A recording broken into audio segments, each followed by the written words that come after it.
a young lady named Kaitlyn McConnell, who has a website called Ozarks Alive, and she just travels the Ozarks, travels the country, and meets people and captures a little slice of life, actions and activities and all kinds of things, from music programs to just how people live, things that'll be wonderful things for 50, 60 years from now when people are wondering what it was like back in the day.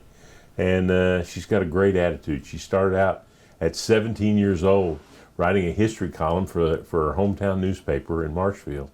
And she did that till she left for college and went into journalism in college, and has kind of stayed with that as a recurring theme through her whole career till now. Finally, she's totally focused on this OzarksAlive.com that is just telling wonderful stories, things that I love and things that we love here at the museum.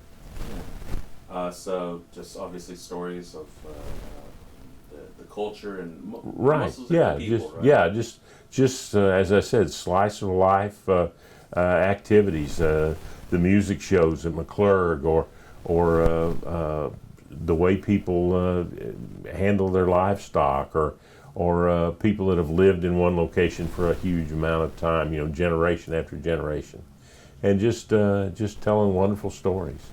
And a lot of them, she'll drive to a place, and she will allow enough time to where she can kind of wander on her way there and run into other things that are interesting and to talk about. That's great. Yeah. So was there anything that really stood out? Just the I don't know. I was kind of blown away by it in a way, and very envious in another way, to just be able to have that amount of time and that wonderful interest in that kind of a life, and how you capture that. It harkened back to me as a young boy, going with my family to our family home, and going with me to our family home, and wishing that I had captured more of what it was like 60 years ago living there. And so it's really something that's it's a wonderful vocation she's taken, and I was happy to have her on the show and happy to talk to her. Gotcha. Well, this sounds great. Yeah. So next week you'll have something. Next week we're going to talk about automobile racing. We've got some local people that have been involved in that, heavily involved in it, and are part of the racing association that still meets and kind of honors those people that for years and years entertained us out at the old Fairgrounds Raceway and the Airport Raceway and other places around this area.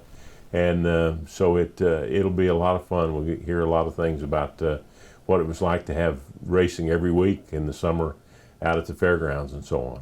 Yeah, just the racing culture around here seems to be. Yeah. I mean, maybe not as big as it used to be, but it's still. Oh no, and some of the finest, some of the legends of NASCAR raced here. Mark Martin and people like that came here as young kids and raced at the fairgrounds because it was one of the big time places to come and race, and it was an important part of our time in the summer, that Friday night race at the fairgrounds.